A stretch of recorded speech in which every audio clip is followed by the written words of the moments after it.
Voy a correr para darlo en 2 porque probablemente se me extendería a 3. Hoy voy a hablar del tema de la corrupción radical del hombre. En otros contextos quizá también se ha escuchado como la depravación total.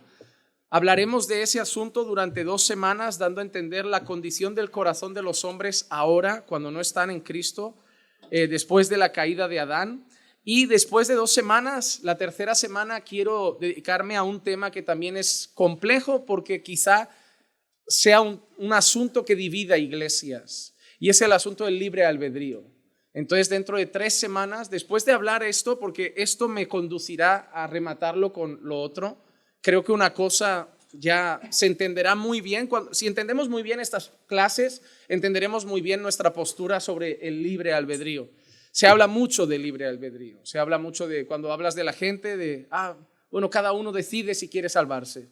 Tenemos libre albedrío. Esa palabra libre albedrío no la entendemos todas las iglesias igual, no lo creemos igual, y hay que empezar a definir qué es eso y definir hasta dónde llega esa libertad, que tampoco decimos que seamos marionetas, pero en base a lo que vamos a aprender esta semana y la que viene, entenderemos que esa libertad no es plena y no es para nada una libertad que nos permita llegar a Dios por nuestras fuerzas. Entonces, para mí las próximas 3 clases son muy importantes. Son muy importantes porque son de aquellos temas que nos separan de algunas congregaciones. Y no digo separan en el sentido feo, sino en el sentido de creencias. De que estos asuntos en algunas iglesias evangélicas no los creen de la misma forma, pero son fundamentos de nuestra fe. Así que hoy empezaremos con una clase que durará 2 y la tercera será sobre el libre albedrío. Vamos entonces a orar nuevamente. Quiero pedir al Señor su bendición para esta clase de hoy. Padre, entender el asunto, Señor, que hoy vamos a tratar, entender el estado del hombre y de su corazón después de la caída es fundamental para nuestra fe. Convivimos con hombres no creyentes, evangelizamos a personas no creyentes y debemos saber el estado de su corazón, así como es importante saber cómo estaba nuestro corazón antes de ser salvos. Por eso te pido, Señor, que podamos entender estas verdades, que podamos comprenderlas a la luz de tu palabra y que seamos convencidos por tu Espíritu Santo de la verdad de las Escrituras. No me permitas, Señor, desviarme a derecha ni a izquierda. No me permitas poner mis propios pensamientos e ideas en esta enseñanza. Señor, hoy quiero limitarme a citar la Escritura y dejar que tu palabra enseñe a tu pueblo.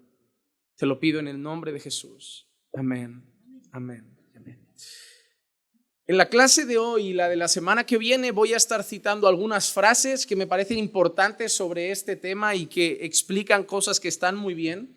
Pero para aquellos normalmente que toman nota, quiero decir algo. Por la cantidad de materia que hay en este tema que hoy trataremos y la semana que viene, voy a citar muchos pasajes. No estaré mucho rato explicando cada pasaje porque he buscado pasajes que son explícitos, he buscado pasajes que son claros, he buscado pasajes que son sencillos y contundentes. Así que lo que voy a estar haciendo es citar muchos textos bíblicos rápido. Así que les pido que estén muy atentos y que puedan seguir el ritmo. Pero me gustaría empezar con un par de citas. La primera cita es de Johannes, no sé pronunciar su apellido bien, diré Wollevius, lo diré así, pero seguramente su madre no lo llamaba así. Y dice lo siguiente: el pecado original no solo consiste en la pérdida del bien originalmente dado, sino también en la adición del mal correspondiente. Hoy vamos a hablar de eso. Vamos a hablar de las consecuencias que tuvo el pecado original. Estuvimos viendo el pecado, vimos la caída de Adán, vimos las consecuencias de ese pecado que tuvo lugar en el jardín del Edén. Pero la pregunta que nos tenemos que hacer ahora es: ¿qué ha pasado con el hombre? ¿Cómo se encuentra el hombre después de ese pecado? ¿Cuál es la condición del ser humano? Porque todo cambió. Los hombres hoy no son como era Adán antes de Génesis 3. El hombre cayó. Nosotros vimos en Eclesiastés que Dios hizo al hombre recto, pero el hombre buscó sus artimañas. Y el hombre cayó completamente de ese estado en el cual fue creado al inicio. Entonces nosotros entendemos que esa caída no solo trajo la pérdida del bien que originalmente Dios dio a Adán y Dios dio a Eva, sino que ese pecado no solo perdió ese bien, sino que además añadió al hombre su mal correspondiente. Y entonces la pregunta es, ¿cómo se encuentra el hombre desde Adán? ¿Cómo está el ser humano desde Adán? ¿Cómo está su corazón? Y quiero leer una explicación de R.C. Sproul y luego ya me pongo con bastantes citas bíblicas, que dice así: estamos esclavizados a los malos impulsos y deseos de nuestros corazones. Y así la mente, la voluntad, el espíritu, la persona completa ha sido infectada por el poder del pecado. Una vez más, si eso es lo más lejos que llegamos con la definición de depravación total, la mayoría de las comuniones cristianas dirían sí y amén a todo esto. Es decir, la mayoría estaría de acuerdo en que estamos caídos y que la caída es una cosa seria y que la naturaleza humana que traemos a este mundo ha sido tan influenciada por el pecado que toca cada parte de nuestra naturaleza. De nuevo, la mayoría de los credos católicos o universales de la cristiandad afirman todo eso. Entonces el debate se torna en un asunto de grado. ¿Hasta dónde hemos caído? ¿Cuál es el grado de esta corrupción humana?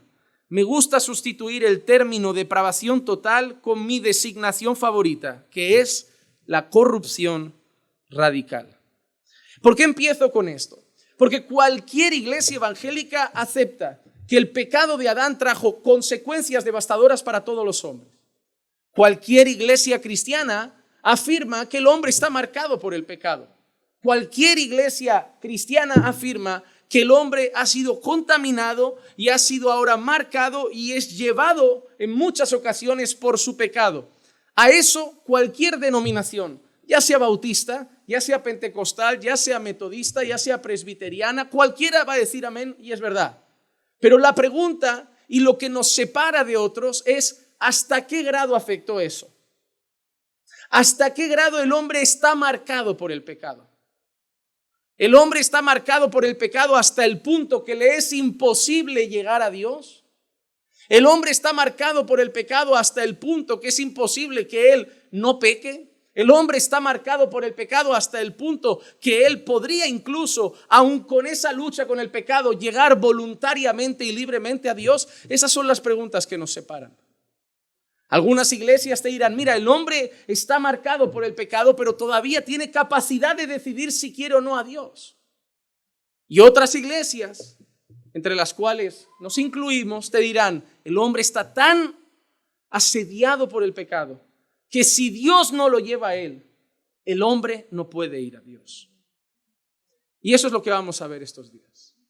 No vamos a decir simplemente que estamos marcados por el pecado. Lo que vamos a hablar es hasta qué grado, hasta qué punto las personas en Adán, fuera de Cristo, están marcadas por el pecado. Y ahora sí, empecemos a citar la Biblia. Porque una cosa es lo que dijo el señor Wollebius, otra cosa es lo que diga Sproul, pero vamos a lo que dice Dios en su palabra. La primera cosa que Dios nos dice es que el hombre en Adán, después de la caída, está muerto espiritualmente, con todas las letras. Efesios capítulo 2, versículos 1 al 3 dice, y Él os dio vida a vosotros, que estabais muertos en vuestros delitos y pecados. Esa es la condición de todos los creyentes antes de que tuviéramos nueva vida en Cristo. Estábamos muertos en nuestros delitos y pecados, en los cuales anduvisteis en otro tiempo según la corriente de este mundo, conforme al príncipe de la potestad del aire, el espíritu que ahora opera en los hijos de desobediencia, entre los cuales también todos nosotros en otro tiempo vivíamos en las pasiones de nuestra carne, satisfaciendo los deseos de la carne y de la mente, y éramos por naturaleza hijos de la ira, lo mismo que los demás. Así que lo que Pablo nos empieza a definir era la condición que teníamos nosotros antes de tener vida en Cristo. Y la condición que define Pablo, inspirado por el Espíritu Santo, es que estábamos muertos en nuestros delitos y pecados. Esa muerte espiritual tenía unas consecuencias. ¿Cuál era? Que todo eso era llevado, guiado y dirigido por el príncipe de la potestad del aire. Satanás jugaba su partida en esa historia. Pero además también todo eso conllevaba que vivíamos satisfaciendo los deseos de la carne y de la mente. Y por naturaleza éramos hijos de la ira, lo mismo que todos los demás. Así que esa expresión nos enseña que todos los demás, todo ser humano fuera de Cristo está muerto en sus delitos y pecados. Está muerto espiritualmente. Y ahora yo te hago una pregunta. ¿Un muerto puede hacer algo? ¿Un muerto puede creer? Un muerto puede responder a un llamado, un muerto puede responder a un mensaje, un muerto puede decir amén. No, un muerto está incapacitado, no hay vida. Un muerto no puede hacer nada a no ser que alguien lo resucite. Lázaro seguiría en el sepulcro si Jesús no le dice: Lázaro, sal fuera. El valle de huesos secos seguiría seco si el Señor no sopla de su Santo Espíritu. Nosotros debemos entender esas ilustraciones, la historia de Lázaro, el valle de huesos secos, para entender que los huesos secos no podían cobrar vida, que Lázaro no podía salir del sepulcro, que se necesitaba una obra de Dios para dar vida a los huesos secos, que se necesitaba un soplo del Espíritu para que esos huesos resucitaran, para que esos muertos cobraran vida. Porque un muerto no puede hacer nada por sí mismo. Y esa es la condición de todos los hombres en Adán. Están muertos en sus delitos y pecados. Vamos a ir sumándole cosas. Además de muertos en sus delitos y pecados, los hombres en Adán están alejados de la vida de Dios. Efesios capítulo 4 y el versículo 18 dice: entenebrecidos en su entendimiento. Es decir, una mente y un entendimiento que está nublado, entenebrecido, oscuro, no ven, cegados y excluidos de la vida de Dios por causa de la ignorancia que hay en ellos, por la dureza de su corazón. Hermano, yo quiero que sumes cosas a esa lista. Porque cuando tengas esa lista completa te preguntaré una sola cosa: ¿puede esa persona ir a Dios? ¿Puede esa persona levantarse una mañana y ir a Cristo? Yo quiero que hagas esa lista y que cuando la tengamos completa solo nos preguntemos algo: ¿esa persona por su propio pie puede ir a Jesús? Está muerto en sus delitos y pecados. Ahora sumamos características. El entendimiento está entenebrecido, no tiene juicio, no ve, está ciego, completamente velado. Pero no solamente eso, excluido de la vida de Dios. No hay relación con Dios. No hay vida con Dios, no hay comunión con Dios, no hay trato con Dios, no hay cercanía con Dios. Y además de eso, un corazón duro. Un corazón de piedra, como definen las Escrituras. Tenemos ya un ser muerto espiritualmente, con un corazón de piedra, que no ve porque está entenebrecido y que está completamente alejado de Dios. Así estábamos todos sin Cristo. Pero no acaba ahí. No acaba ahí, eso tiene consecuencias. Estábamos corrompidos por deseos engañosos. Efesios capítulo 4 y el versículo 22 dice que en cuanto a vuestra anterior manera de vivir, os despojéis del viejo hombre que se corrompe según los deseos engañosos. Ahora, a nuestra lista de características del hombre sin Dios hay que sumarle que ese hombre está corrompido por deseos y que esos deseos son engañosos. Esos deseos no lo acercan a Dios, esos deseos no tienen nada que ver con la santidad, esos deseos no tienen nada que ver con piedad, esos deseos son carnales, son mundanos, son impíos, conducen cada día más a la impiedad y está corrompido. ¿Te beberías un agua corrompida? ¿Usarías un medicamento corrompido? ¿Comerías un alimento corrompido? No, porque cuando una cosa está corrompida, pierde todo lo bueno. No tiene valor, no tiene nada significante en sí que pueda servir, se vuelve sin utilidad, sin uso, sin servicio porque está corrupto. Muertos, ciegos, alejados de Dios, corruptos, engañados y con un corazón de piedra. Así está el hombre sin Dios. Vamos a seguir sumando cosas, porque si la cosa estaba mal, se puede poner peor. Además de eso, somos enemigos de Dios. No solo estamos así, jugando una partida alejados de Él, somos sus enemigos. Somos sus enemigos. Hay una relación entre Dios y los hombres, pero de enemistad, de enemistad. No es simplemente que cada uno vive su vida por un lado diferente. Somos enemigos de Dios. Romanos capítulo 8, versículos 6 al 8 dice: porque la mente puesta en la carne es muerte, pero la mente puesta en el espíritu es vida y paz. Ya que la mente puesta en la carne es enemiga de Dios, porque no se sujeta a la ley de Dios, pues ni siquiera puede hacerlo. Y los que están en la carne no pueden agradar a Dios. Sumemos cosas. Los que están muertos y están corrompidos por los deseos engañosos, ¿dónde tienen la mente? En las cosas de la carne. ¿Y qué dice que es esa mente puesta en las cosas de la carne? Enemiga de Dios. Porque Dios es todo lo contrario. Si tú eres amigo de la vida, eres enemigo del aborto. Si tú eres amigo de la vida, eres enemigo del asesinato. Si tú eres amigo de la bondad, eres enemigo de la maldad. Si tú eres amigo de la justicia, eres enemigo de la injusticia. Si tú eres amigo de la honestidad, eres enemigo de la hipocresía. Si tú eres amigo de, no sé, todo tiene su opuesto. Si tú tienes la mente en la carne, no la tienes en el espíritu. Chocan el uno con el otro. Y por lo tanto, los que tienen la mente en la carne están en enemistad contra Dios. Y además nos dice Pablo que esa mente en la carne no puede agradar a Dios. Una persona fuera de Cristo, muerta en sus delitos y pecados, entenebrecido en su entendimiento, con un corazón de piedra, con la mente en la carne, enemistada con Dios, tiene una cosa: no puede agradar a Dios. Tu hijo no creyente se puede portar bien, pero no puede agradar a Dios. Tu hijo no creyente puede hacer lo que le mandes, pero no va a agradar a Dios, porque lo va a hacer por ti, no lo va a hacer por Dios. Porque su mente no está en Dios, su mente está en la carne, solo que obedece a su padre o tiene temor al castigo. Hermano, tú debes entender que hacer que alguien se porte externamente como un cristiano no lo hace amigo de Dios. Solo Cristo reconcilia a los pecadores, no el buen comportamiento.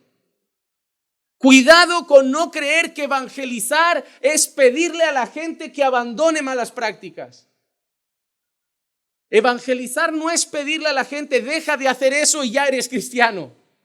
No, tienes que nacer de nuevo. Pueden llegar a vestir al impío con ropas de piedad y acabar muerto en el infierno, pero con una moral devastadora. Nunca irá a la cárcel, será un esposo ejemplar para el mundo, un comportamiento 10, pero arderá en el infierno, porque nunca lo hizo para agradar a Dios. Nunca amó a Dios. Cuidado con no perder el foco.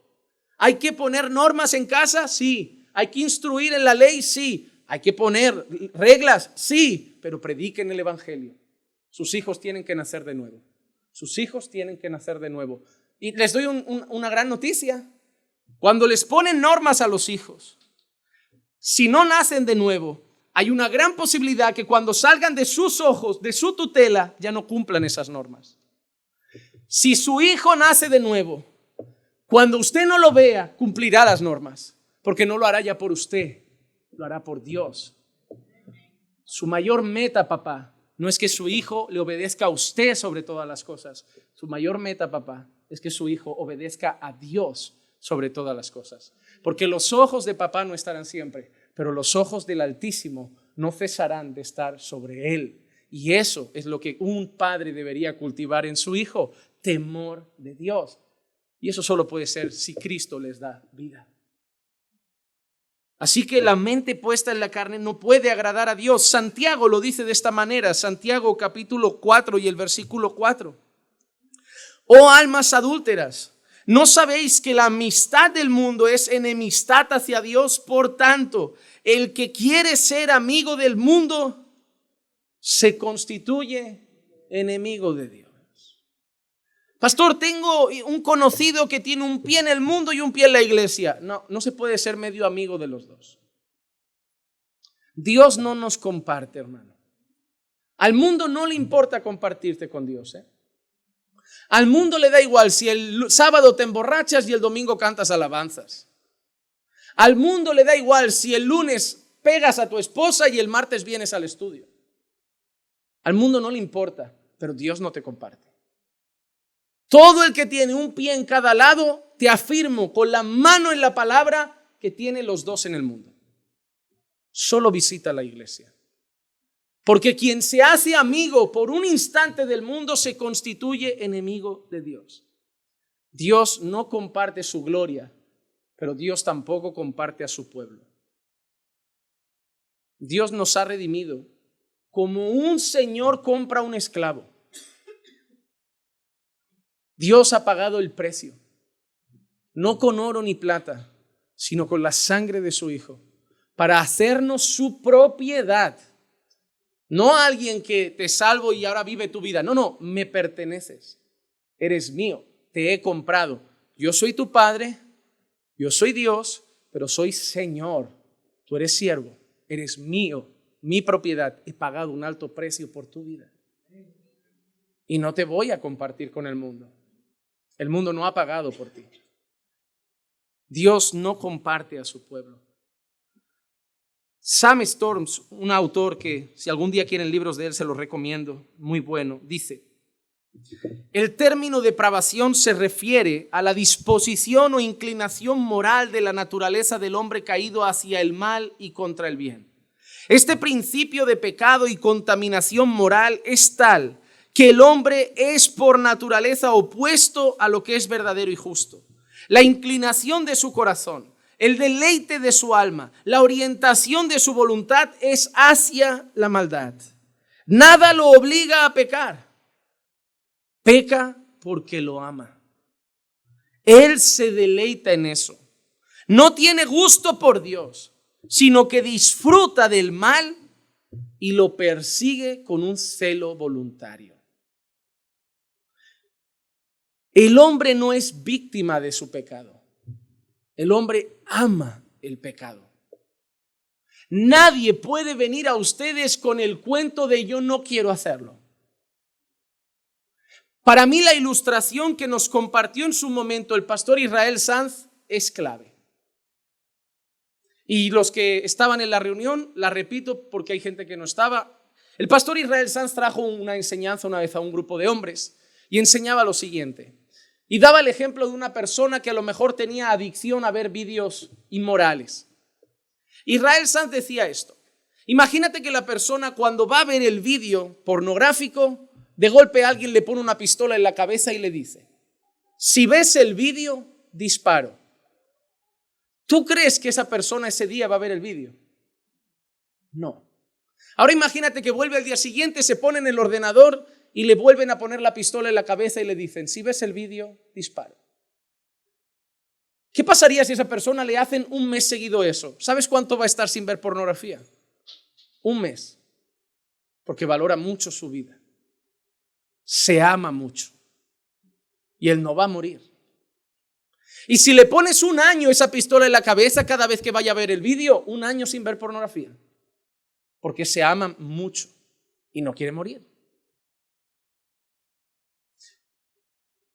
Si amáramos a Dios más de lo que nos amamos nosotros,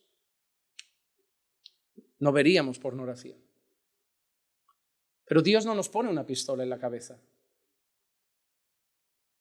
Como no tenemos pistola en la cabeza, aparece lo que más amamos, nosotros y nuestros deseos. Y lo vemos. Si Dios te dijera: si ves ese vídeo, te mando un infarto y mueres hoy, no lo verías. Pero como Dios no te mata, da rienda suelta a tu placer, porque por un instante vuelves a decir algo: me amo más de lo que amo a Dios. No eres una víctima, amas ese vicio, amas la inmoralidad, amas ese pecado. Si no lo amas, no lo harías. No podemos victimizar el pecado. Yo no me siento adicto a correr 5 kilómetros cada día por la montaña. Yo no amo el footing, no amo correr. Lo que hago es porque lo amo, porque hay un impulso en mi corazón, un deleite, un placer que provoca eso que voy a hacer. Y debemos reconocer, el mundo ama el pecado. El adúltero no cometió un error, el adúltero hizo lo que ama. Dio rienda suelta a sus pasiones, dio rienda suelta a sus deseos.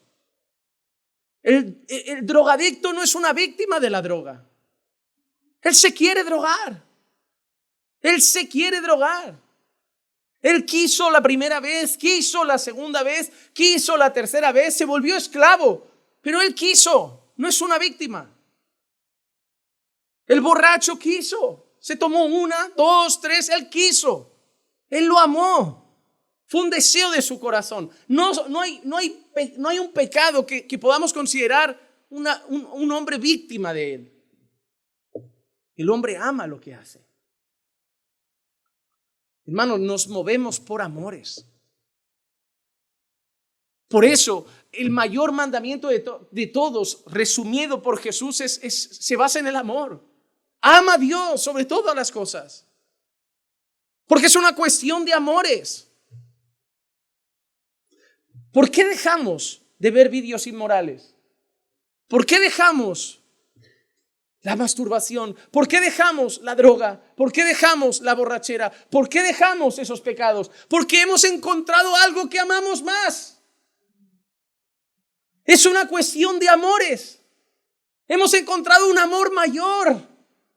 Hemos encontrado algo que nos satisface más. Hemos encontrado algo que nos llena más, que nos completa más. Hemos encontrado un amor mayor. Ya no hay un amor grande por eso, porque ha aparecido un amor más grande. El amor que tenemos a Dios. Es cuestión de amores. ¿Por qué no miento al prójimo? ¿Por qué no le golpeo? ¿Por qué no lo maltrato? ¿Por qué no lo difamo? No porque no ame la difamación, no porque no ame la mentira, porque ahora he encontrado un amor mayor, el amor a mi hermano. Es mayor que el amor al pecado. Es una cuestión de amores. Ahora nuestro corazón ama otras cosas porque tenemos un nuevo corazón. Y ese nuevo corazón en Cristo tiene nuevos amores. ¿Por qué nos tuvieron que dar un nuevo corazón? Porque todo nacía de ahí. No nos dieron una nueva cabeza. No nos dieron unos nuevos ojos. No nos dieron unas nuevas manos, unos nuevos pies, una nueva boca. Nos dieron un nuevo corazón. El problema estaba ahí desde el principio. Porque el hombre tiene un corazón radicalmente depravado. Todo lo que hemos dicho en nuestra lista, muerto espiritualmente, corrompido, mente entenebrecida, un corazón de piedra, alejado de la vida de Dios, una mente en la carne, enemistado con Dios y amigo del mundo. Todo eso parte ¿de dónde? De dentro. De un corazón radicalmente depravado. Vamos a la Biblia. Génesis capítulo 6, versículo 5. Y el Señor vio que era mucha la maldad de los hombres en la tierra. Y mira, y que toda la intención de los pensamientos de su corazón era siempre hacer el mal. ¿Qué vio Dios cuando miró la tierra? Vio una cosa común en todos, que los pensamientos de su corazón siempre eran hacer el mal. Déjame hacer una pregunta. Y hablo con cristianos. ¿Tenemos que luchar por tener matrimonios felices o infelices? ¿Tenemos que luchar para que haya respeto o para que haya faltas de respeto? ¿Tenemos que esforzarnos por amar o por descuidar? ¿Tenemos que esforzarnos por servir o por dejar de lado? ¿Te has dado cuenta que lo que debemos luchar por hacer es lo bueno?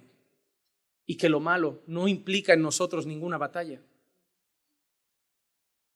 Es triste conocerse, pero es una realidad.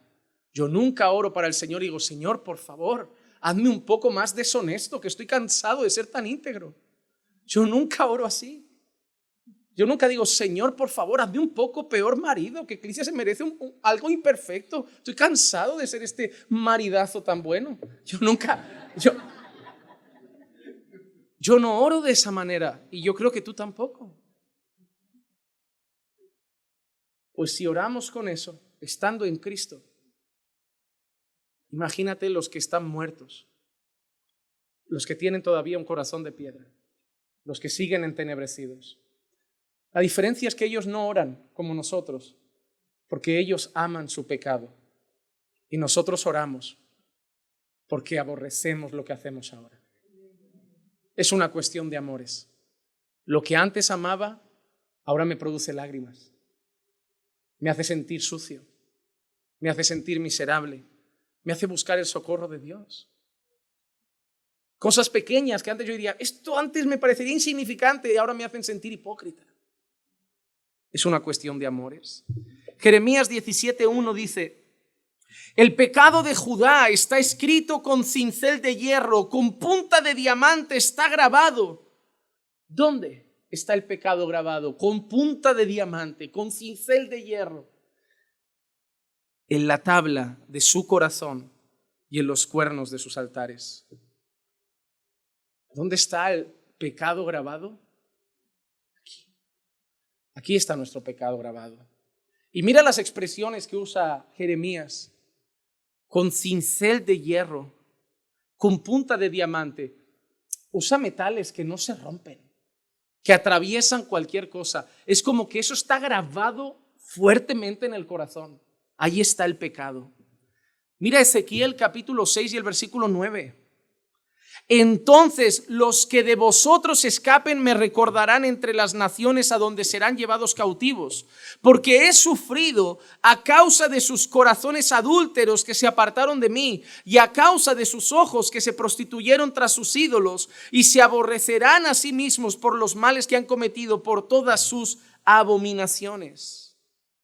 ¿Qué es lo que apartó al pueblo de Dios? Su corazón adúltero. Su corazón adúltero, que amaron a sus ídolos más que a Dios. Mira cómo compara Dios la infidelidad de su pueblo. Adulterio. El adulterio, no sé si lo saben, pero el adulterio no está en la cama, está en el corazón. La cama es un reflejo de un adulterio que ya pasó. Por ejemplo, un ejemplo tan tonto como este para que entiendan que todo está en el corazón. Hay gente que ya se ha ido de la iglesia, pero sigue congregando aquí. Tú dices, ¿cómo? Su corazón ya no.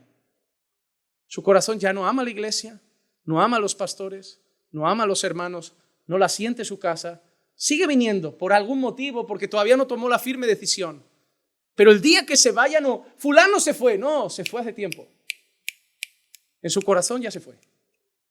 Y lo habrán notado, ya no viene apenas, no se relaciona, está frío, distante, ya se fue. Primero se va el corazón, luego se va la persona. Con el adulterio es igual. Pasó en la cama, hoy tuve un caso de... No, ya pasó. Con los primeros WhatsApp, las primeras miradas, las primeras conversaciones. Antes de quedar ya habías adulterado en tu corazón. Todo empieza en el corazón. Exteriorizamos por fuera el pecado que tenemos en nuestros corazones. La gente que se va al mundo. Pastor fulano se fue al mundo. No, hace tiempo. Estaba aquí, pero ya estaba mirando Egipto hace mucho tiempo con añoranza. Seguía mirando a Sodoma. Estaba aquí, pero el corazón no. No escuchaba los sermones. No cantaba de corazón al Señor. Su mente ya no estaba aquí, su corazón ya no estaba aquí. Todo lo que hagas por fuera, recuerda que ya lo hiciste primero en tu corazón. Marcos capítulo 7, versículos 20 al 23, lo define así. Y decía, lo que sale del hombre, eso es lo que contamina al hombre. Porque de dentro, del corazón del hombre salen los malos pensamientos, las fornicaciones, los robos, los homicidios, los adulterios, las avaricias, las maldades, los engaños, la sensualidad, la envidia, la calumnia, el orgullo e insensatez. Todas estas maldades de adentro salen y contaminan al hombre. Ahora, amados hermanos, volvamos a nuestro dibujo antes de proseguir. Muerto espiritualmente, mente entenebrecida, enemistado con Dios, la mente en la carne, corrompido por deseos engañosos, con un corazón de piedra y un corazón corrompido, que ama el pecado, que ama la iniquidad, que ama la carne, el mundo, que se deleita en lo que Dios aborrece. Van dibujando a ese hombre. Éramos tú y yo, Recuerden la única pregunta que les haré al final. ¿Ese hombre puede ir por su pie a Jesús un día? Yo creo que ya se van dando cuenta de la respuesta.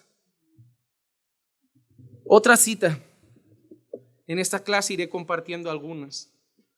Esta es del pastor Sugel Michelén y dice: la Biblia presenta al hombre no solo como un ser pecador que se rebela constantemente contra la ley de Dios, sino también como alguien que no puede ni quiere cambiar la condición en la que se encuentra.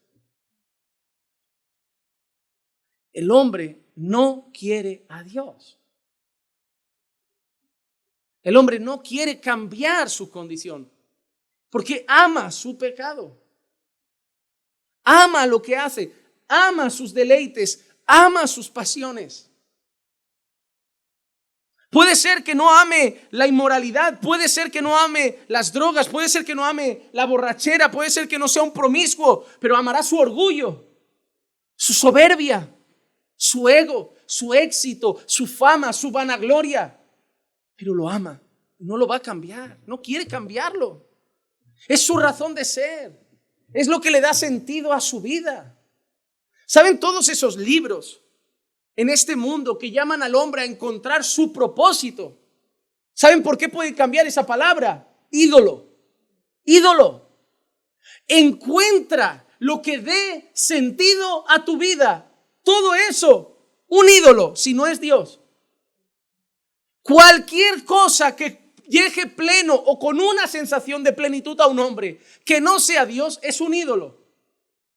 No le encontré sentido a la vida ayudando al prójimo. Esa vida de caridad es tu ídolo. Es tu ídolo.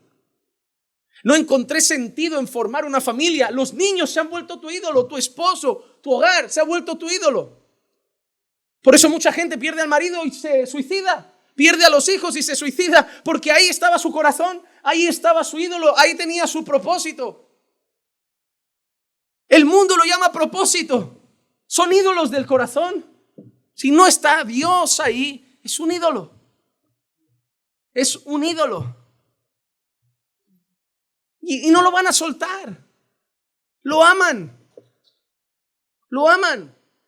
Para muchos hombres es el trabajo. En casa se sienten fracasados, pero en el trabajo sienten que tienen valor. No hay nadie como tú que empleado un 10. Te sientes reconocido. Te sientes aplaudido. Te sientes alabado, te sientes exaltado. Y eso a todo hombre le encanta, que le inflen el ego. Entonces, amarás más tu trabajo que tu casa. Pero porque en el fondo te amas más tú. Y tu trabajo te aporta ese pecho inflado de ego.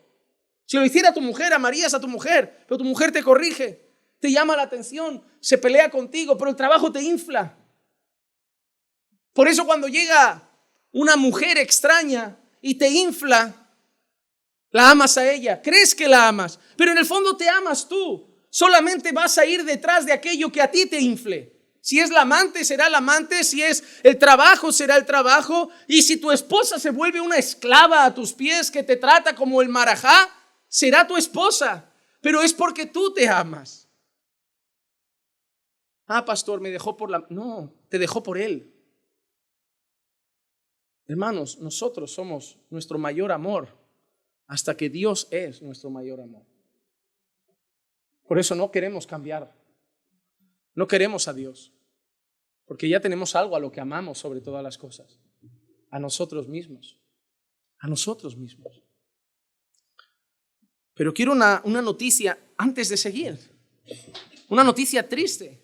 Y es que se puede tener ese corazón y estar en la iglesia.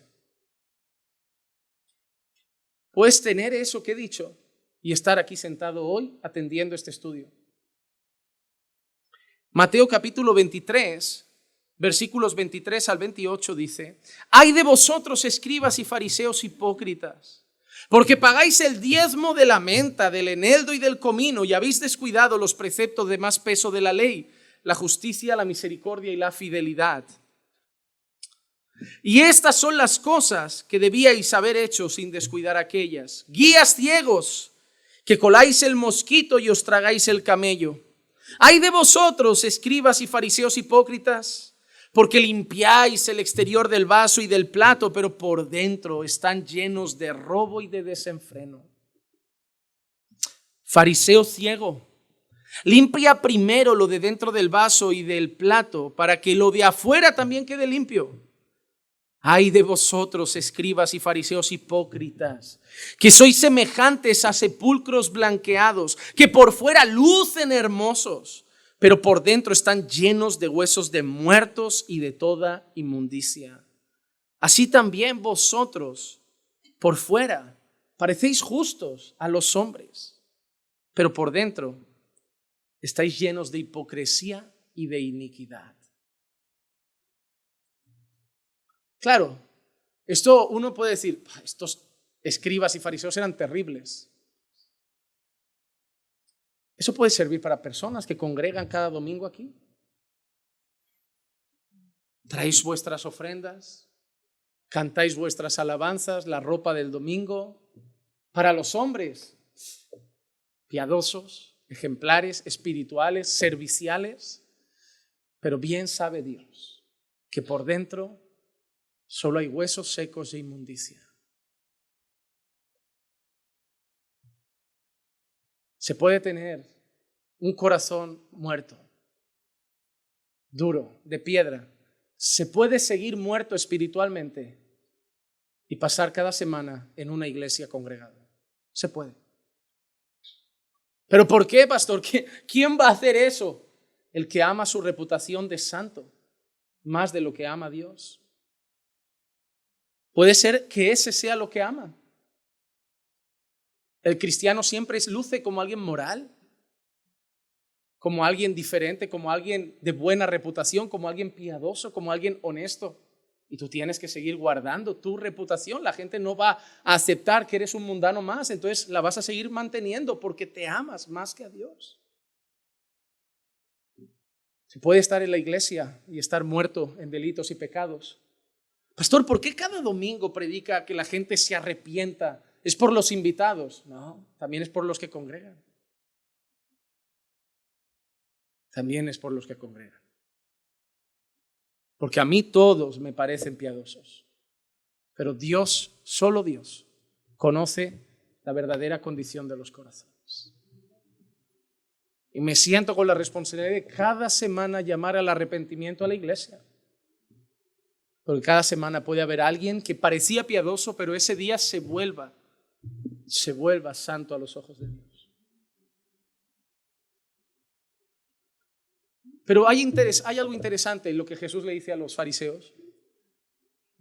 Porque hoy hay un discurso un poco extraño, que es que lo único que importa es el corazón. Pero Jesús no les dice eso. Jesús les dice, limpiad primero lo de dentro. ¿Y sabes cómo acaba Jesús diciendo? Y lo de fuera se limpiará solo. ¿Qué dice Jesús? Vosotros habéis cuidado de limpiar lo de fuera, pero lo de dentro está podrido. Pero si limpiáis lo de dentro, lo de fuera automáticamente va detrás. Algo que ya he dicho más de una vez. La religión falsa y muerta te puede disfrazar de vivo mientras estás muerto. El evangelio te da vida y te viste de nuevo hombre después. El hombre te puede poner la túnica, pero no llega al corazón. Dios transforma el corazón y automáticamente la túnica va detrás. Que nadie crea que si el corazón cambia, nos quedamos igual por fuera. Cuando el corazón es nuevo, mis palabras ya no son malsonantes ni groserías. Mis acciones ya no son las mismas. Mis deseos ya no son los mismos. Lo que veo ya no es lo que veía. Lo que escucho ya no es lo que escuchaba. Todo por fuera cambia porque todo por dentro cambió. El Evangelio salva y transforma nuestras vidas. Entonces, si todo parte del corazón, un corazón corrompido, ¿qué tiene por resultado? Obras corrompidas. Obras llenas de corrupción. Las obras no es lo que nos vuelve pecadores. Somos pecadores y por eso hacemos esas obras. Eso es lo que muchos padres piensan, ¿no? ¿Cuándo se vuelve un niño pecador, pastor? Después del primer pecado. ¿Por qué pecó entonces? Porque ya era un pecador. Tu perro no se volvió un perro después del primer ladrido. Te compraste un cachorrito, no hacía ruido y de golpe una mañana todos felices, ¡wow! ¡Ah, mira, ladró! Oh, por fin se convirtió en perro. Hasta hoy pensábamos que era una rata. No, era un perro. Y empezó a mostrar señales de su perrería. No sé cómo se dice eso. Ha sonado fatal lo de perrería, pero perrunez, no sé cómo se llame. Pero mueve la colita, ladra, hace cosas de perro. Conforme crece, porque es un perro. Pero desde cachorro es un perro. Es raro que maulle. O que un gato ladre. Pero el gato empieza a maullar, se vuelve un ser indiferente, egoísta, interesado en una esquina de casa que solo busca cariño cuando a él le apetece. Como verán, no soporto a los gatos. Los aprecio, nunca le haré daño a un gato, pero no me parecen muy buena compañía. Tu hijo puede tardar un mes más o un mes menos, pero lo que va a mostrar conforme pase el tiempo es lo que es: un pecador. Por eso a tu hijo le enseñas a compartir, no a ser egoísta. Por eso a tu hijo le enseñas a que no se contesta a la gente, a que tiene que obedecer a su abuela, a que tiene que respetar a la profesora. ¿Te has dado cuenta? ¿Por qué le enseñas solo lo bueno? No le enseñas nada malo, porque lo malo ya lo lleva de fábrica. Son angelitos. Ya cuando pasen 6 meses te darás cuenta que igual tan angelitos no son. Por eso el Señor quiere que les pongas la ley delante. Porque su corazón no la va a buscar. Su corazón no va a querer honrar a sus padres. Su corazón no va a querer ser el mejor estudiante. Su corazón no va a querer ser esforzado, diligente en los estudios. No es lo que va a querer su corazón. Tú vas a tener que forzar a tu hijo a ir contra su naturaleza. Uy, está feo esto en nuestros tiempos y en nuestra sociedad. Pero, ¿qué pasa si tu hijo se empieza a inclinar con unas maneras que no van acorde a su sexo? Tú vas a tener que forzarlo a ir a donde debe ir, porque está haciendo algo que no es correcto. Ah, no, tienes que dejar que tu hijo se exprese. Ah, si le apetece matar al gato, que lo mate. Si le apetece tirarle una piedra al vecino, que se la tire. No, en eso hay que corregirlo. Ah, pero si le apetece ser mujer, hay que dejarlo. Yo no entiendo por qué en una cosa hay que dejarlo expresarse y en otra cosa hay que corregirlo. Ah, sí, porque vosotros en este tiempo decís que eso es malo y eso es bueno. Si fuera hace 100 años me diríais que eso lo corrigiera también. Pero como vamos conforme a los tiempos, mañana igual me decís que le deje matar al gato también está bien. No, pero Dios ha dicho lo que es bueno y Dios ha dicho lo que es malo. Y yo en base a eso tengo que dirigir a mi hijo hacia lo bueno, sabiendo que el corazón de mi hijo va a ir hacia lo malo. ¿Y cómo lo sé? Porque yo también he sido hijo. Y a mí no me costaba poco obedecer a mis padres. Me costaba poco desobedecerlos. Me costaba poco desobedecerlos.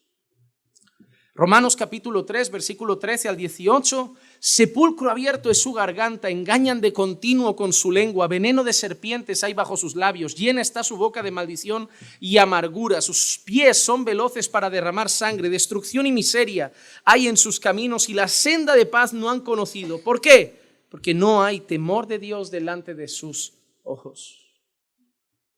Esos son los hombres sin Dios. Salmos 36 del 1 al 4. La transgresión habla al impío dentro de su corazón. ¿Dónde habla la transgresión? Dentro de su corazón. No hay temor de Dios delante de sus ojos, porque en sus propios ojos la transgresión le engaña en cuanto a descubrir su iniquidad y aborrecerla. Las palabras de su boca son iniquidad y engaño.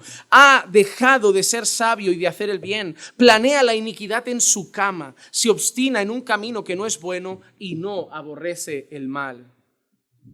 O Gálatas capítulo 5 versículos 19 al 21. Ahora bien, las obras de la carne son evidentes, las cuales son inmoralidad, impureza, sensualidad, idolatría, hechicería, enemistades, pleitos, celos, enojos, rivalidades, disensiones, sectarismos, envidias, borracheras, orgías y cosas semejantes, contra las cuales os advierto, como ya os he dicho antes, que los que practican tales cosas no heredarán el reino de Dios. Así que así estamos. Si vemos a la gente ser así, ¿por qué hay tanta maldad? ¿Por qué hay guerras? ¿Por qué hay violaciones? ¿Por qué hay secuestros? ¿Por qué hay tráfico de drogas? ¿Por qué hay maltrato infantil? ¿Por qué hay abuso doméstico? ¿Por qué? ¿Por qué? Porque el hombre está muerto, está ciego, está corrompido, con un corazón de piedra, enemistado con Dios, la mente en las cosas de carne, muerto en sus delitos y pecados. Por eso, porque así es el hombre. Así es la raza humana desde Adán. Ya está. No importa cuánto los filósofos griten que el hombre es bueno por naturaleza, que la sociedad lo hace malo. No, no y no. La sociedad está llena de maldad porque estamos nosotros. Nosotros firmamos los decretos de guerra, nosotros arrinconamos a las mujeres en la esquina y las violamos, nosotros secuestramos a los niños, nosotros abusamos de los menores, nosotros hacemos tráfico de personas, nosotros traficamos con drogas, nosotros robamos, nosotros prostituimos, nosotros adulteramos, nosotros matamos, nosotros mentimos. No es el mundo, somos nosotros. Ese es el hombre sin Dios. Ese es el hombre sin Dios. El hombre se ha corrompido. Job 14:4. ¿Quién hará algo limpio de lo inmundo? Nadie. ¿Quién es lo inmundo en esa expresión de Job? El hombre. ¿Quién puede hacer limpio al hombre que es inmundo? Nadie. El hombre solo no puede. Job 15:14. ¿Qué es el hombre para que sea puro o el nacido de mujer para que sea justo? Job tiene claro la naturaleza del hombre. Job 15:16. Cuánto menos el hombre, un ser abominable y corrompido que bebe como agua la iniquidad. Job define muy bien al hombre. Si estos hombres se levantaran hoy, serían predicadores duros, sin amor, jueces. Tendrían que ser más como Jesús. No, son hombres inspirados por el Espíritu Santo de Dios, definiendo cómo es el hombre sin Cristo. Además, estamos ciegos, somos necios. Salmo 92, 5 y 6 dice: cuán grandes son tus obras, oh Señor, cuán profundos tus pensamientos. El hombre torpe no tiene conocimiento y el necio no entiende esto. Hermano, déjame hacerte una pregunta. ¿Te asombran las obras de Dios? ¿Te asombran? ¿Te maravillan sus obras? ¿Te maravilla su creación? ¿Ves hermoso lo que Dios hace y ha creado? Era igual de hermoso cuando no lo veías. ¿Esos están así? Ven lo mismo que nosotros, pero no ven la hermosura y la majestad de Dios. Ven casualidad, un choque fortuito del cosmos. No ven la hermosura de Dios. Están ciegos, están necios. Jeremías 10, 7 y 8 dice: ¿quién no temerá, oh rey de las naciones? Porque esto se te debe, porque entre todos los sabios de las naciones y en todos sus reinos no hay nadie como tú, mas ellos aún son torpes y necios en su enseñanza de vanidades, pues su ídolo es un leño. Son torpes, son necios. Dios lo dice el necio en su corazón: no hay Dios. Y ahora, una persona así, en esas condiciones, por eso empezábamos con esa pregunta: ¿hasta dónde ha llegado el pecado? ¿Hasta dónde? Porque todo el mundo lee estos textos, pero ahora nos preguntamos: ¿Pueden ir a Dios esas personas ciegas? No pueden ver a Dios, están ciegos. No pueden ir a Dios, están muertos. No pueden tener la mente en Dios, la tienen en la carne y enemistada contra Dios. No hay vida en su espíritu para adorarle. Están sordos, no escuchan su voz. ¿Qué pueden hacer? ¿Cómo perciben esas personas las cosas de Dios? ¿Cómo perciben los hombres del mundo las cosas espirituales? ¿Por qué quiero que sepamos también esto? Porque tú tienes familia que es impía. Y a veces te enfadas porque se rebelan contra Dios. ¿Qué esperas? ¿Que lo aplaudan? Me enfado, pastor, les predico y me ignoran. Tú harías lo mismo. Míralos a ellos, pero sé consciente de cómo eras tú. Si tú has creído es por la pura gracia de Dios. A mí si yo predico a alguien y esa persona rompe en llanto, es lo que me da sorpresa. Y es lo que me deja saber algo, un milagro. Dios ha hecho una obra milagrosa, porque por naturaleza me iba a escupir esto en la cara. Primera de Corintios capítulo 1 versículos 18 al 20, Pablo dice, porque la palabra de la cruz es necedad para los que se pierden. Oh hermano, tú y yo lloramos con la Santa Cena, tú y yo lloramos hasta hoy con el Evangelio, tú y yo miramos la cruz y nos rompemos en llanto y para ellos es una tontería la cruz. Pero también lo era para nosotros, también lo era para nosotros. O tú no sabías nada de la religión, Semana Santa, te parecían todos bobos, no entendías por qué hacían esas cosas, de que eran tan devotos, te parecía absurdo la religión. También éramos así, para nosotros la iglesia, la religión, la cruz, el evangelio, era bobera. Pero para nosotros los salvos es poder de Dios, porque escrito está, destruiré la sabiduría de los sabios y el entendimiento de los inteligentes desecharé. ¿Dónde está el sabio? ¿Dónde está el escriba? ¿Dónde está el polemista de este siglo? ¿No ha hecho Dios que la sabiduría de este mundo sea necedad? Primera de Corintios capítulo 2 versículo 14, pero el hombre natural no acepta las cosas del Espíritu de Dios. Cuando tú hablas a tu familia no cristiana, a tus hijos no cristianos, a tus padres no cristianos, tienes que entender algo. Ellos, en su condición que hemos definido antes, no aceptan las cosas de Dios, no lo van a hacer. Pero ahora Pablo añade otra cosa, porque para ellos son tonterías. Hermano, oye, yo respeto tus creencias, pero yo no lo comparto. En el fondo piensan, es que lo veo una tontería, yo no veo a nadie, no veo nada, aquí hay mucha fe en lo imaginario. Ellos lo ven así. No te lo van a decir a veces por respeto y amor hacia ti, pero lo ven como una tontería. Pero además dice algo más Pablo, y no las pueden entender. Lo ven como una tontería, pero es que además son incapaces de entender las cosas de Dios. ¿Por qué? Y Pablo lo dice, porque se disciernen ¿cómo? ¿Y qué espíritu hay en ellos? Están muertos espiritualmente, no pueden discernir lo de Dios, no pueden entender las cosas de Dios, no son capaces de entenderlo porque lo que les traemos es algo espiritual y ellos no tienen vida espiritual. No pueden entenderlo, para ellos es una tontería, su mente no da, porque se discierne espiritualmente. ¿Pero por qué yo lo discierno? Por la gracia de Dios, ha sido sellado por su Santo Espíritu.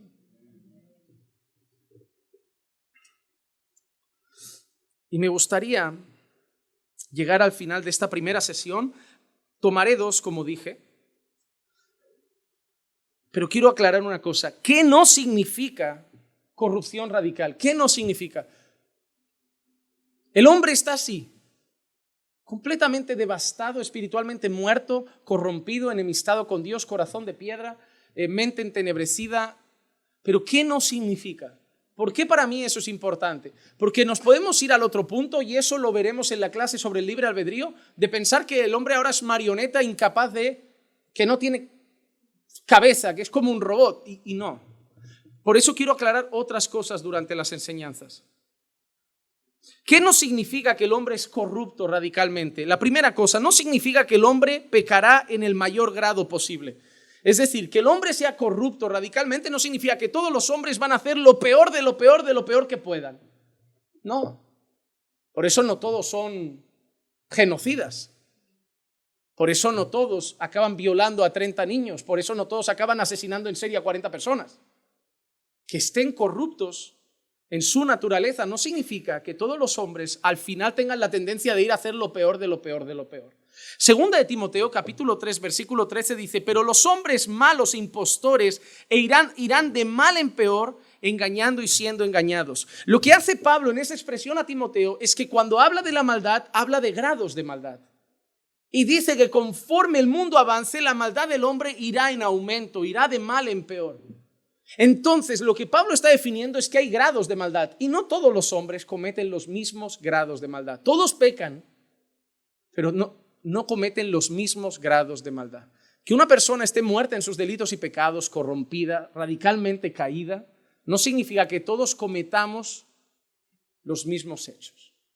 Por eso nos contamos el testimonio de nuestra conversión y algunos,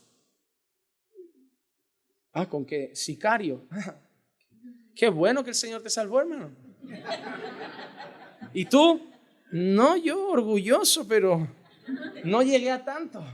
Igual si me sueltan un año más en la plaza del mundo, pues. Pero es la verdad. Hay gente que te llega: no, el Señor me sacó de las drogas, me vi con la jeringuilla en el brazo. Yo no me fumo ni un porro. Alguno te va a decir eso. No todos han tenido el mismo grado de atrocidad cometida, pero todos son pecadores. Otra cosa que no significa que el hombre no tiene conciencia de sus actos. Es que está muerto, es esclavo de sus pecados, está ciego. El hombre entonces es una víctima de su condición. No, el hombre no significa que no sea consciente de sus actos. Romanos capítulo 1, versículo 32 dice: los cuales, aunque conocen el decreto de Dios que los que practican tales cosas son dignos de muerte, no solo las hacen, sino que también dan su aprobación a los que la practican. Mira lo que afirma Pablo: conocen que los que hacen tales cosas son dignos de muerte. Y a pesar de ello lo hacen y aprueban a los demás. O Romanos capítulo 2, versículos 14 y 15, porque cuando los gentiles que no tienen ley cumplen por instinto los dictados de la ley, ellos, no teniendo la ley, son una ley para sí mismos, ya que muestran la obra de la ley escrita en sus corazones y su conciencia dando testimonio y sus pensamientos acusándolos unas veces y otras defendiéndolos. Hay ley en el corazón. Hay un concepto moral en el corazón del hombre. Por eso la propia conciencia del impío a veces lo acusa y a veces lo defiende. A veces el impío sabe que ha hecho algo bueno, porque hay algo en su corazón, una ley moral que le dice: eso es una buena obra. Pero al mismo tiempo, a veces el impío hace cosas que le dice: eso no está bien. Entonces, el pecado en el hombre caído no es que él no sea consciente de sus actos, es que a pesar de teniendo plena conciencia, ama el pecado y lo hace. ¿Ok?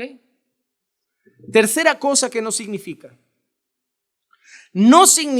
que el hombre no puede mostrar ninguna moralidad. Que el hombre esté muerto, ciego, corrupto, caído, no significa que el hombre no pueda hacer nada moralmente bueno. ¿Ok? Mateo capítulo 7, versículos 9 al 11. ¿O qué hombre hay entre vosotros que si su hijo le pide pan le dará una piedra, o si le pide un pescado le dará una serpiente? Pues si vosotros, siendo malos, sabéis dar buenas dádivas a vuestros hijos, ¿cuánto más vuestro Padre que está en los cielos dará cosas buenas a los que le piden?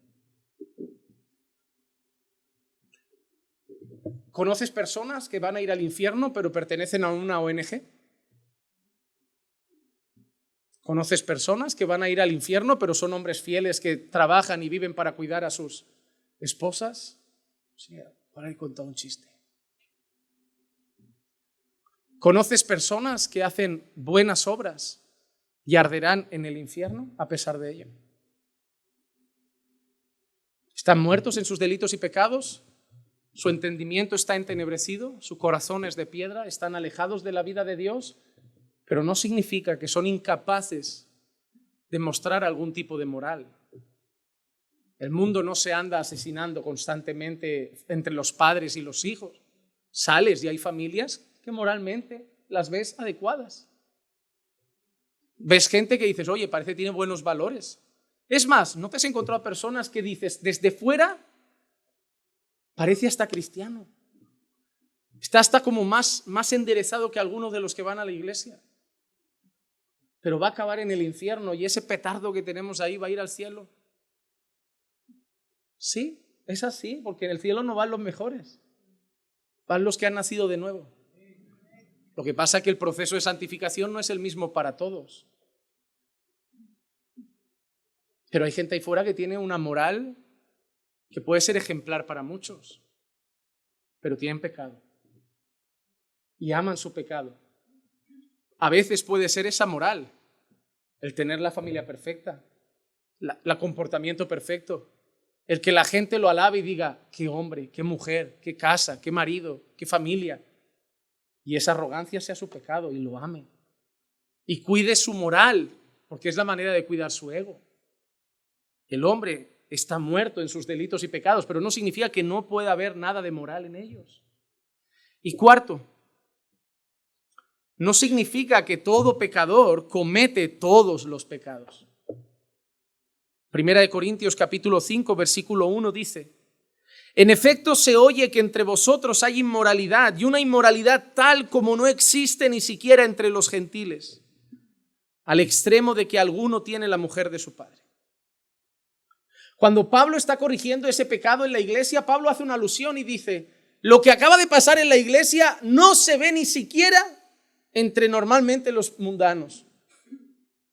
¿Y qué fue? Oye, pues que un hijo se fuera con su madrastra o con la mujer de su padre. Y Pablo acaba de decir una cosa interesante. Ese pecado entre el mundo apenas se ve y ha pasado en la iglesia. Eso que muestra que no todos los pecadores cometen los mismos pecados. Así que debemos entender la condición del hombre, pero también debemos entender lo que no significa esa condición. No significa que por naturaleza son todos psicópatas que van a acabar siendo asesinos en serie si no llega Jesús. Seguro que habéis enterrado a alguna abuela que murió sin Cristo y era la viejecita dulce que hacía los pasteles y bizcochos para toda la familia. No era una psicópata que asesinó al vecindario, pero estaba muerta en sus delitos y pecados y arderá en el infierno, habiendo hecho todos los dulces para sus nietos y su familia. Esa es la realidad. Esa es la realidad. Así que yo quiero terminar esta primera clase con una definición sencilla. Edward Reynolds dice, como hay salinidad en cada gota del mar, así hay pecado en cada facultad del hombre. Cuando hablamos de la corrupción radical del hombre, es eso. Tú cojas un litro de agua o un vasito de agua del mar, te digo algo, está salado. Hay sal en todas las gotas de agua del mar. Tú puedes tomar al hombre, que todo lo que haga está marcado por su naturaleza pecaminosa. Todo lo que sale en nosotros está corrompido. Echaron un poco de aceite de motor al agua y toda el agua se ha quedado inservible. Hasta nuestras mejores obras son trapos de inmundicia, porque están manchadas por el pecado. Romanos 5:12, por tanto, como el pecado entró al mundo por un hombre y la muerte por el pecado, así también la muerte se extendió a todos los hombres porque todos pecaron. Esa es la condición de ¿cuántos hombres? De todos los hombres. Y podemos cambiar eso. Un hombre se puede levantar una mañana y decir, voy a cambiar mi mente corrompida, voy a cambiar mi duro corazón, voy a cambiar mi relación con Dios, voy a cambiar mi corazón pecaminoso, voy a cambiar mis deseos engañosos, voy a cambiar toda mi naturaleza, la voy a cambiar. Y a partir de ahora voy a vivir diferente y para la gloria de Dios. ¿Puede hacer eso un hombre? Jeremías 13:23, ¿puede el etíope mudar su piel? ¿O puede el leopardo quitar sus manchas? Así vosotros podréis hacer el bien estando acostumbrados a hacer el mal. No. Si Cristo no llega, no. Eso es lo que vamos a ver en estas clases, estas 3 sesiones, la de la semana que viene que completa esta y la de la próxima semana sobre el libre albedrío. Si el Espíritu Santo de Dios no hace milagrosamente una obra en nosotros y nos hace pasar de muertos a vivos, de quitar el corazón de piedra y darnos uno de carne, de poner una mente que mira en la carne a una mente que mira en el Espíritu, de tener una enemistad con Dios a reconciliarnos con el Padre por medio de Cristo, y de ser esclavos del pecado a ser libres para ser esclavos de la justicia, el hombre por sí solo no puede cambiar su piel, no puede cambiar su corazón, no puede cambiar su naturaleza. Hemos entendido la primera clase de cómo está el hombre sin Cristo en Adán. Hemos entendido hasta dónde llega la corrupción desde la mente, el corazón, nuestra naturaleza caída, pero también hemos entendido qué nos significa que el hombre puede hacer cosas moralmente correctas, que no todos cometen las mismas atrocidades ni pecados. Primera sesión la dejo aquí para completar la segunda sesión el martes que viene y tener ya la idea completa de esta enseñanza. Amén. Acompáñenme en oración.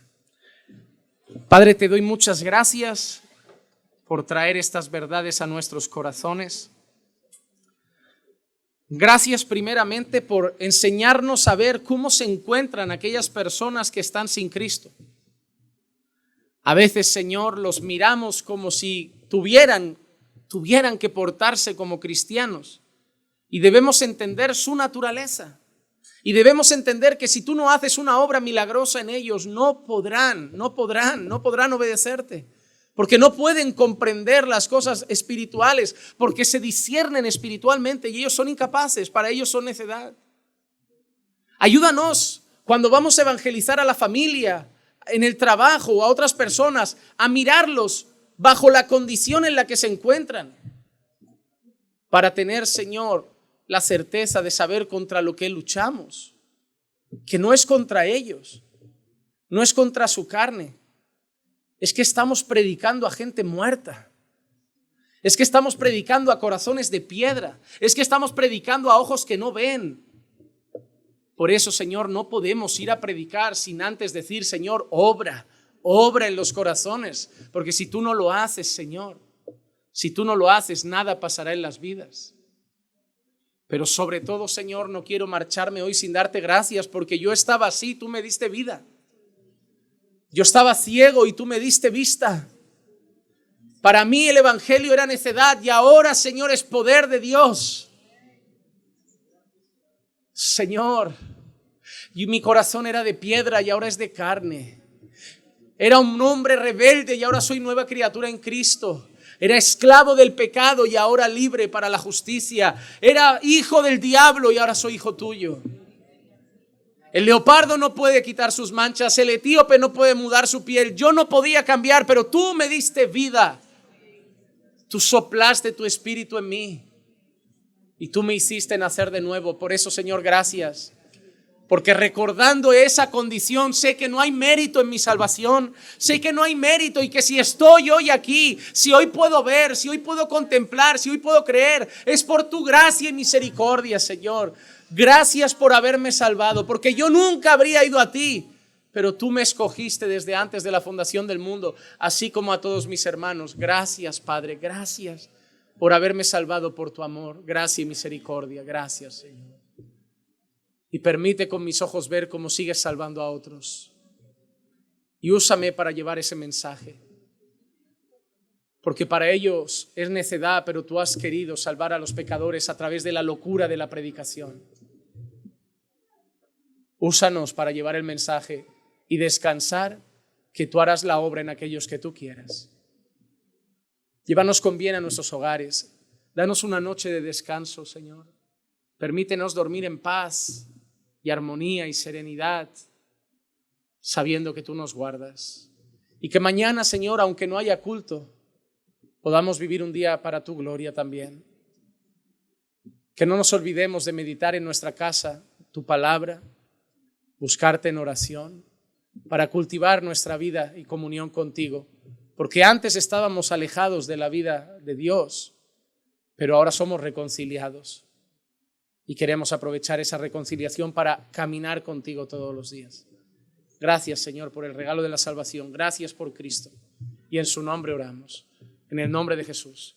Amén, amén, amén. Estamos bendecidos.